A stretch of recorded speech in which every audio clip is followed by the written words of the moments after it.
I debated on what to talk about. I still don't know what I want to talk about. Part of me wants to talk about what I planned on, and part of me wants to talk about last year. You see, last year, I preached on the Passion Week, beginning today in the Bible, what would be Sunday through Friday. And we talked about the events that took place when it came to the crucifixion.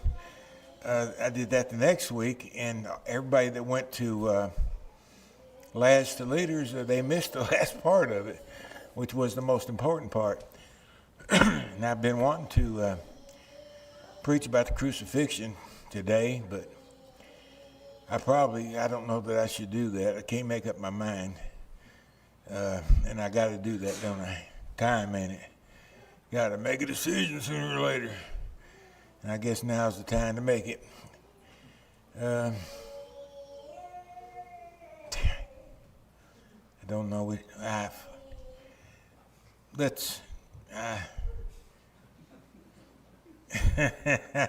I've been studying on this for 2 days. Now we'll go with what we got.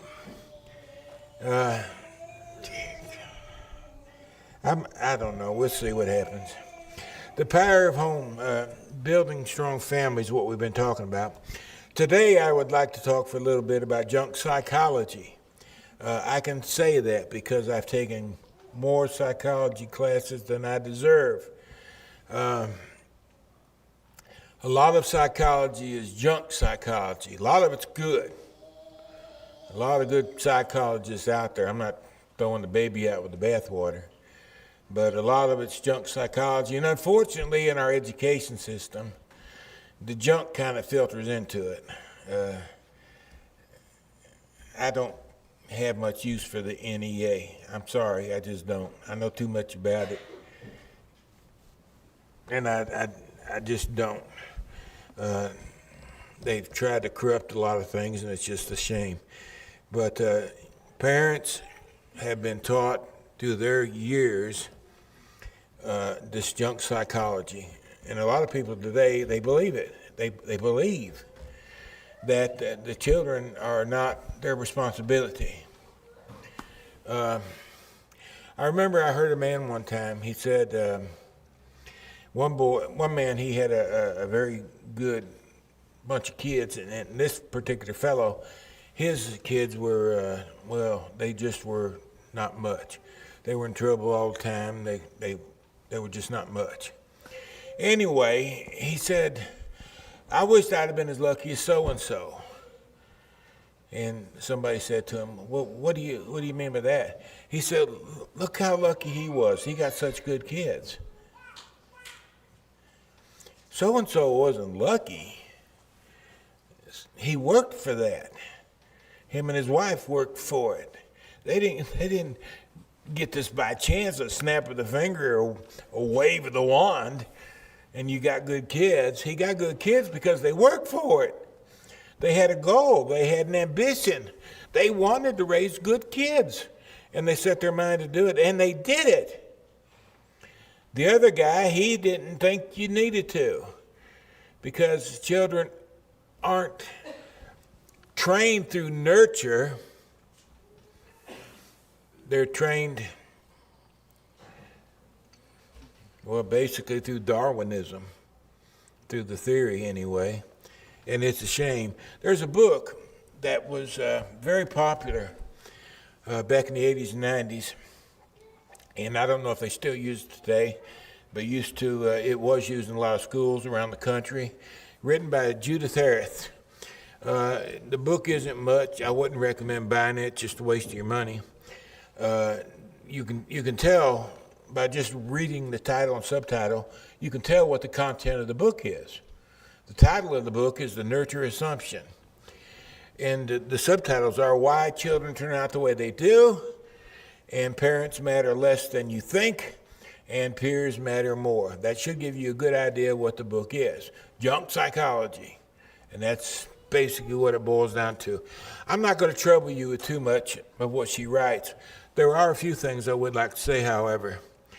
She contends, for instance, that humans are the product of the evolutionary process, from molecules to man. Darwin's principle of natural selection fashioned us as we are, she writes. My view is based on a consideration of what kind of mind the child is equipped with, which requires, in turn, a consideration of the evolutionary history of our species. I didn't know it till about a year after I'd read the book the first time. She based her conclusions were based on a study of chimpanzees. She watched how a bunch of monkeys behaved, and she transferred that to children. And that's how she drew the conclusions she drew. Scientific method. At least that's what she claims it is. It's a shame. She said parents have no important nor long-term effects on the development of their children. If your children turn out good, don't take a bow. It's not because of you. If your children turn out bad, don't hang your head. It's not your fault. It's the luck of the draw, a wave of the wand. You have nothing to do with the way your children turn out. Now, in America, this is a very popular theory that is accepted by many people. That may be why there is so much crime today. It may be why there's so much unruliness in the streets. You may have seen over this past weekend in New York City, for example, they were down with the United States and up with communism. Thousands turned out for the rally. And I thought, how strange that is. These people are out there wanting this country to become a communist country. And they're protesting to do so, and they're being protected by the police. The police have surrounded them, and all the people that hate them, they keep them back so they can't whoop on them. And I thought, I wonder what would happen if they were in a communist state right now. I wonder what would happen if they were in Cuba and started protesting communism and started hollering for capitalism. Reckon what would happen? Reckon the Cubans would put up with that? You know what they do to people that riot like that in these communist countries? They kill them. What was it over in Iran? What's that? That guy killed 30,000 people in 2 days because they wanted Iran to stop being a dictatorship and become a self-governing entity.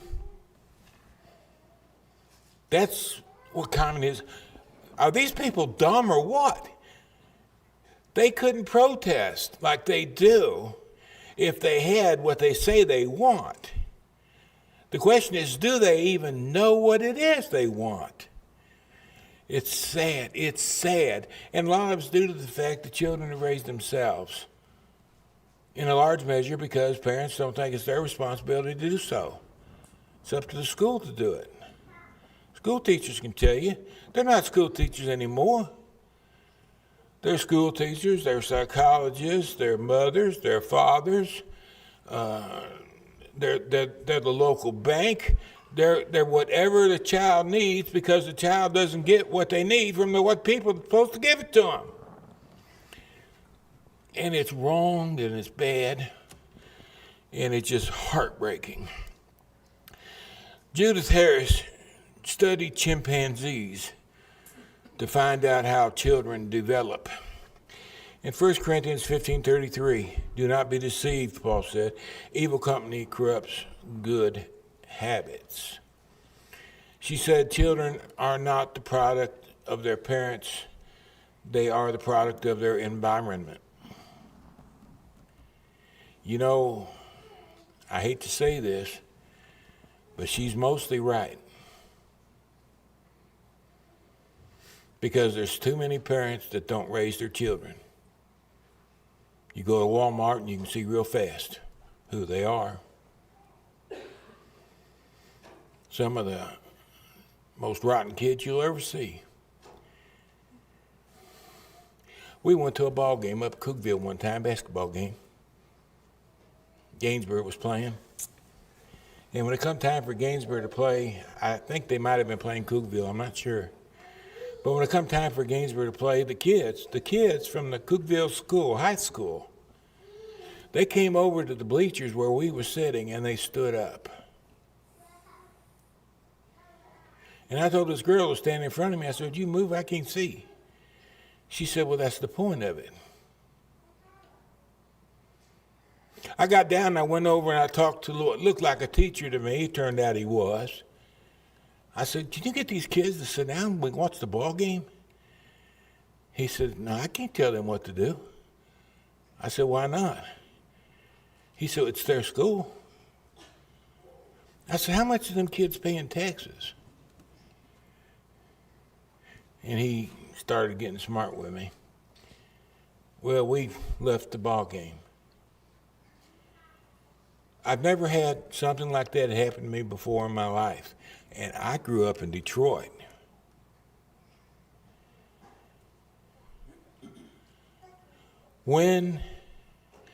What kind of people would turn children loose to behave like that to visitors in their home school? What are they raising? It's a shame. It's pathetic. These babies have got us, and that's all they've got is us that cares for them. And it's up to us. The closer you are to them, the more responsible you are. But it's up to all of us to help these children become all they can be. And nothing less than our very best effort will do. They're much, much too important to be careless with. I think it's a shame. But Harris is right. I think most children are raised primarily by the environment they live in, and not by an objective standard like God. And it's very sad. The correct question that you want to ask, should ask, what she should have asked, is not if children are formed by their environment, but can parents have important and long-term effects on the development of their children? That's a whole different ball game. I said I agree that in most cases she's probably right. But this I'll add to that, not in all cases. There are some parents in this country that love their kids, and they're going to do whatever they need to do to help those kids be all they can be. They spend all their money, they sacrifice, they spend their life for the sake of their children because they love them so much.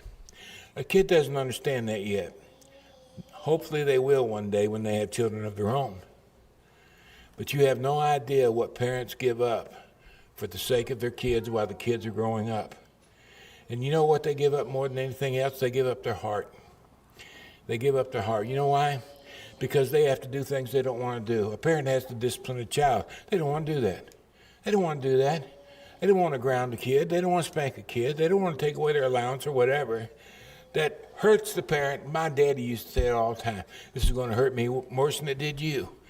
And I thought in my mind, well, if that was the truth, he wouldn't do it. And he did it anyway. I didn't understand what he was talking about. I do now. I know what he was talking about. Because it does hurt, doesn't it? You have to give up your heart. Painful. Painful to raise children when you do it the right way. But if you do it the right way, oh my goodness, you're going to spend the rest of your years happy, filled with joy. You're going to have peace. Can parents have an important long-term effect on the development of children? The answer to that is yes, they can. Dr. Jerome Kagan of Harvard, another psychologist, one that is scientifically gifted. He knows what the word means. He wrote in his book, The Power of Parents, he did a review of Harris's book.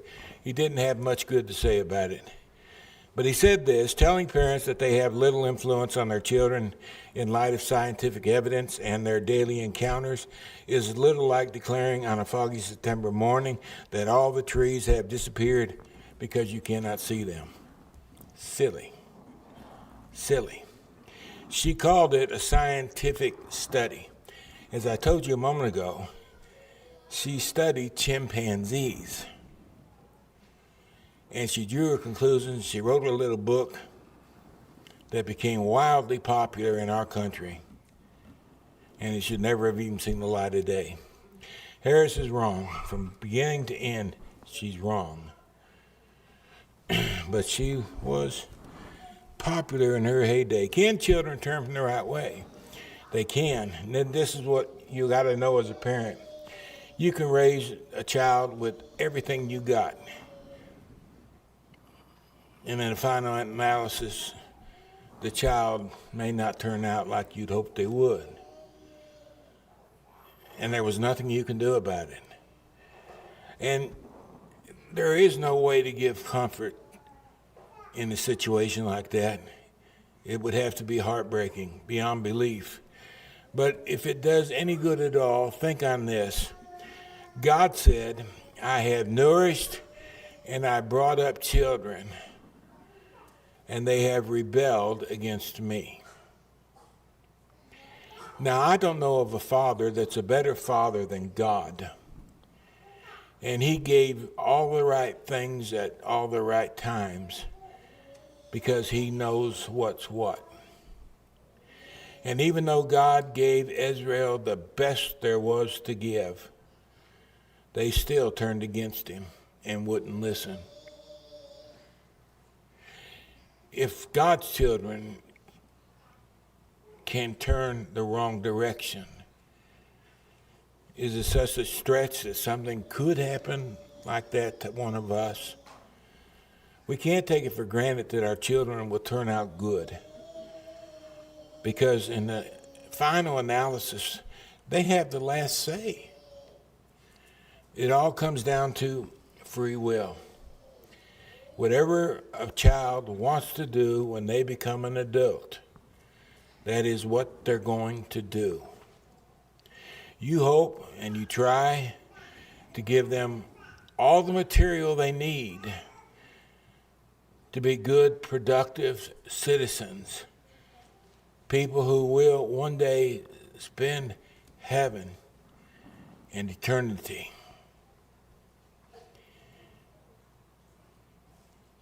But when all things are said and done, it's going to be up to the child, because there is free will. Biblical examples of parental influence on children. Abraham. I have known him, God said, Abraham, to this end that he may command his children and his household after him, that they may keep the way of Jehovah to do righteousness and justice, to the end that Jehovah may bring upon Abraham that which he has spoken of him. God knew that Abraham was going to be a good father, and that for his efforts, Abraham's children would do well in time, and they did. Eli, one of the greatest judges of Israel, he was responsible for the spiritual practices of the priesthood in Israel at this time of the judges. He had two boys named Hophni and Phinehas. They weren't any count. They were so evil. They did things I can't even mention. They were priests and they collected offerings from people. And they collected more than just offerings from the ladies who had to make their own offerings. They were that kind of guy. They would steal part of the offering. Usually it was meat that was offered. And then they would sell the meat to the local meat market and make money. They did everything that was wrong. Well, the people of Israel, they knew what they were doing, and they were greatly offended by this. You know, we're going through the motions of worship to God, and it's so corrupt, and the people, they're having a hard time. Should we even fool with this worship service? Should we cut it off? Should we do our part? What do we do? It's bad. It's bad. Well, the problem was Eli knew what his boys were doing. Eli was a good man. Eli was a great man. But he had these two boys that weren't much good. Did he try to stop them? No, he didn't. Oh, he would wring his hands. What you're doing isn't right. What you're doing isn't right. You shouldn't do that. And he would let them go on and do what they were doing. He didn't take any. He could have stopped them. He could have excommunicated them. He could have got him out of the priesthood, but he didn't. Why? He loved his children more than he loved God. Eli was an example of what a bad father can do and what a bad father did. David, the great king of Israel, Israel's bright light. Well, it turned out David was a bad dad too. His kids were a mess. Brother raping a sister, and the other brother killing the brother for raping the sister. Then the brother overthrowing the father because he wanted to be king in his place. I mean, it was a mess. David didn't tend to his kids when they were young. I guess he let the wives or the servants or somebody else do it because he was the king and he was busy. And his kids turned out pretty rotten. And great king, lousy father. And he suffered, he suffered because his children were so evil. Hear, O Israel, Jehovah our God is one Jehovah, and you shall love Jehovah your God with all your heart, with all your soul, and with all your might. And these words which I command you here this day shall be upon your heart. You shall teach them diligently unto your children. You shall talk of them when you are sitting in your house, when you are walking by the way, when you are lying down, when you are rising up. You shall talk to your children about the scriptures at every opportunity, even making some opportunities.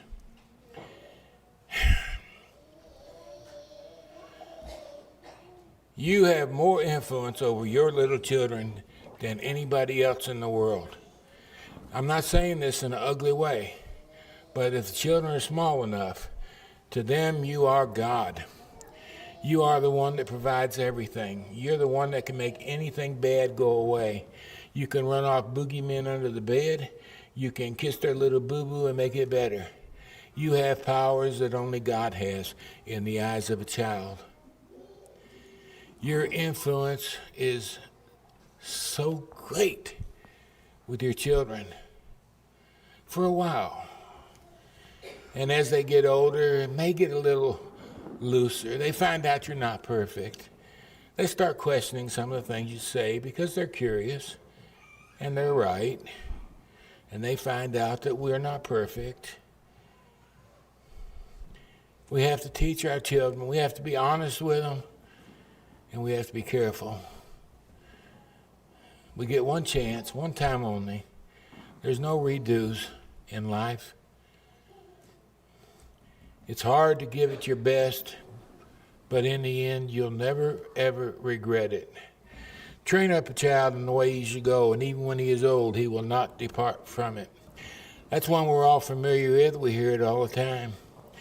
If you can train a child in the way they should go, they'll have that in their heart and in their minds, regardless of the decisions they choose to make. In Ephesians chapter 6 and verse 4, Paul said, Fathers, do not provoke your children to wrath, but bring them up in the training and admonition of the Lord. Notice this. A father has the ability to train children to be bad or to train children to be good. Either way, that's the kind of a power a father lords over his children. It's something to think about. And there's one more thing I'd like to leave with you before we move on. Notice he said, bring them up in the training and admonition of the Lord. If you bring up children in the training and admonition as the Lord would have you to, let me ask you a question. Isn't it actually the Lord that's training the child? If you're telling the child what the Lord wants you to tell the child, isn't it the very Lord himself that's being brought into the very being of that child? That might be why you train up a child in the way he should go. When he's old, he will not depart from it. Maybe words from deity have a stick-to-itiveness we're not aware of. I don't know. Think about it. Our changing world has a lot to do with today. I've said this before, I'll say it again. Most of you people didn't grow up in the same world that me and those of my age did. I grew up in a very different world, very different. My kids, they saw where I grew up one time, and they said, oh, poor daddy, I can't believe he lived here. They thought it was so awful.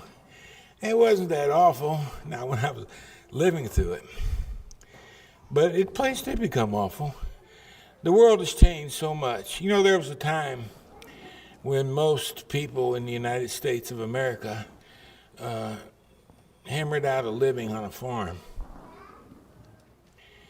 And there was something wonderful about that. The settlers came in and they tended this ground, and they raised children.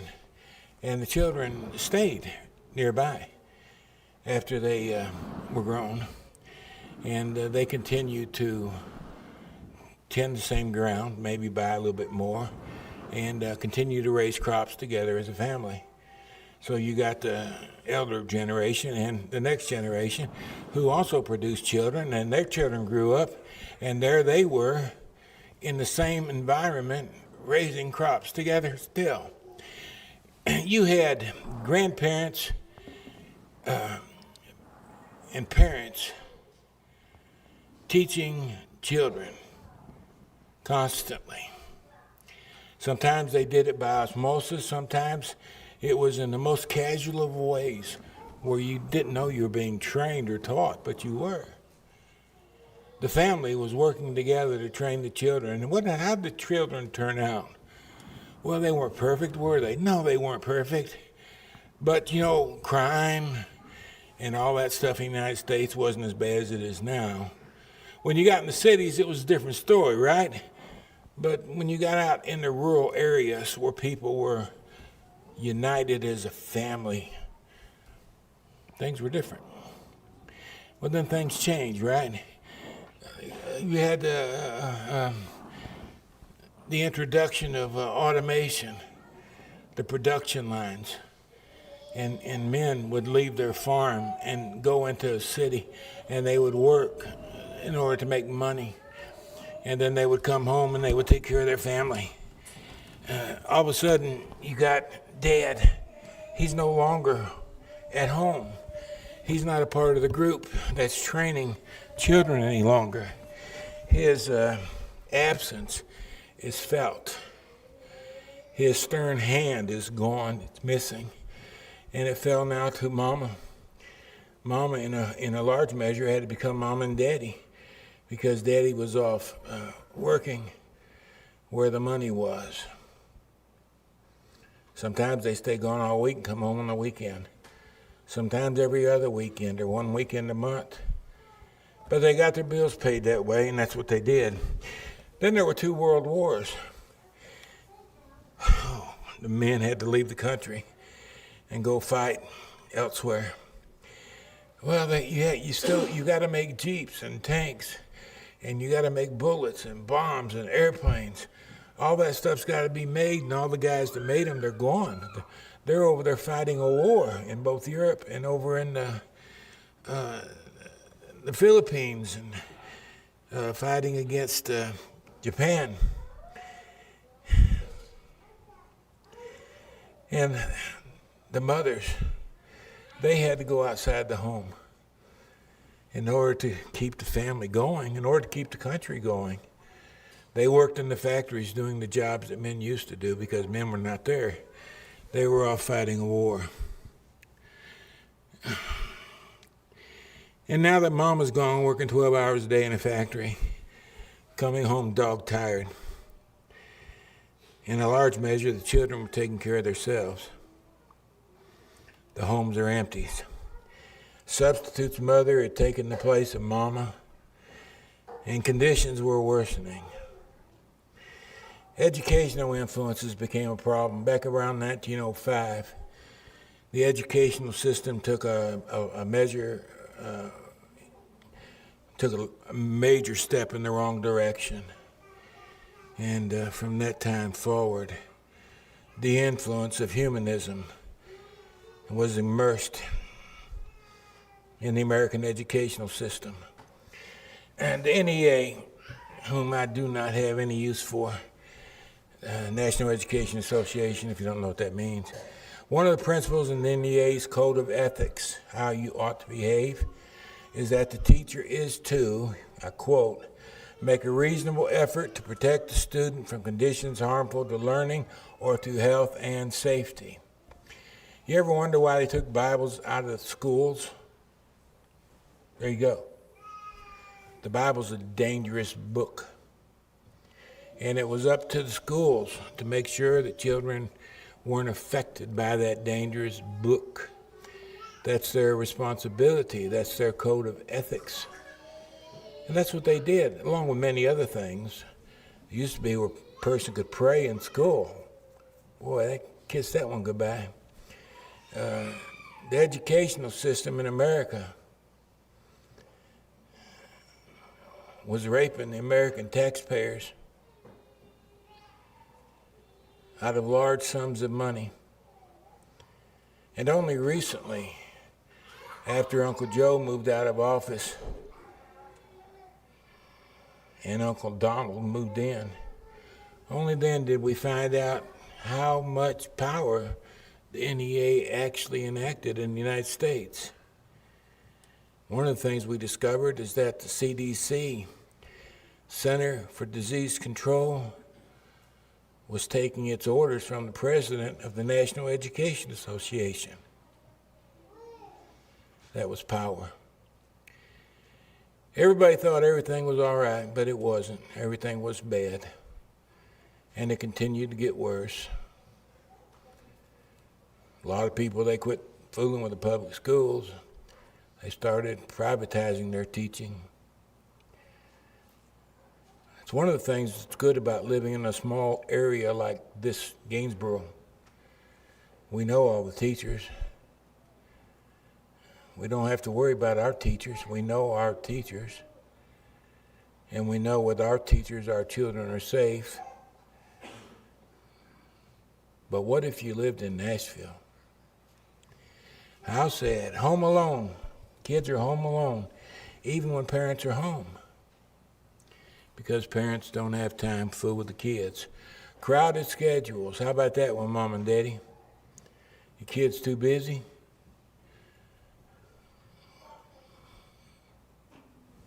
Whose fault is that?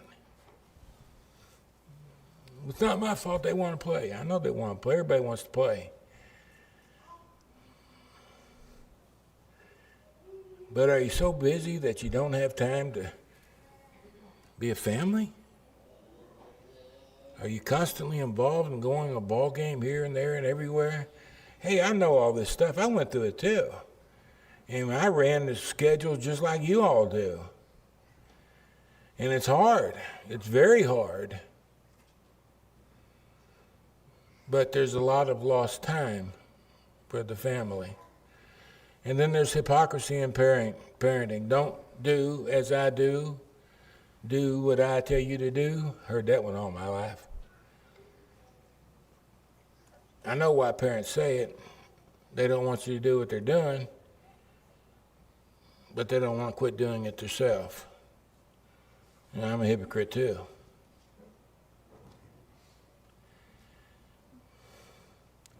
These are things to think about. These are things that have affected our country. These are things that have affected our children. We can't help all children. That's bigger than we are. But we can help our children, and our children we should help. When both parents are faithful to the Lord, this was a survey done back in right after we entered the 21st century. When both parents are faithful to the Lord, 93% of their children turn out to be faithful as well. When both parents are when I say faithful, I'm not saying they just go to church. I mean, they're involved in church. Their kids see them study the Bible. They see them pray to God. They talk about God and the Bible things. The children know, hey, man, Mom and Daddy's they're the real McCoy. They really believe this stuff. And when that's the environment they live in, 93% of the children grow up to be faithful as well. When one parent is faithful, good and faithful, 73% of the children turn out to be faithful Christians. I got to be honest, I was surprised by that number. I was shocked that 73% would be faithful with one parent being faithful. But that's what the numbers say, so I'll go with it. Both are reasonably active. They go to church, and sometimes they'll do something with the church, but that's kind of the extent. They don't really get too involved, maybe a little, say a prayer or something once in a while, but not too involved in church service activities. When that's the situation, you got about 53% of the kids remain faithful to the Lord. And then when both parents worship occasionally, kind of a hit or miss thing, come today, might not be back for a couple weeks, so on and so forth. When both worship occasionally, the number is 6% of children that remain faithful.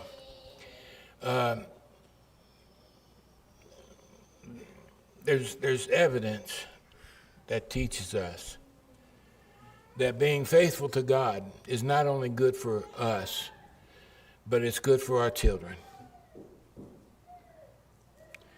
When our children know that we're the real deal, that we're not just talking this Christian thing, when they know that we are the real deal, man, we are the church. We are priests and priestesses of God Almighty. When we talk the talk and walk the walk, our children know who we are. And the chances of our children turning out the way we hope they will greatly increases. And more than likely, we will live with them in heaven forever and ever and ever. We get one chance, just one. Give it your best shot. Anything less, you won't be happy. I guarantee you will not be happy. You'll be a sad puppy because you're going to know I didn't give it my best. You don't want to live with that. Nobody wants to live with that. Focus on Christ, our Savior. Devote your life to Him. Promote Him throughout your life. And if you do, you'll never regret that. You'll never regret that. If you need God's forgiveness today,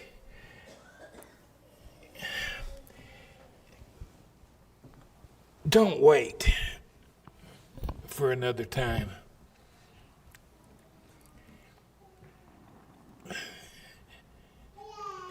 ask God to forgive you today. If it's through obedience, such as baptism, or if you need to pray and ask for assistance. It's my prayer all the time. Help me. It's my famous 2 words. Help me. Start today.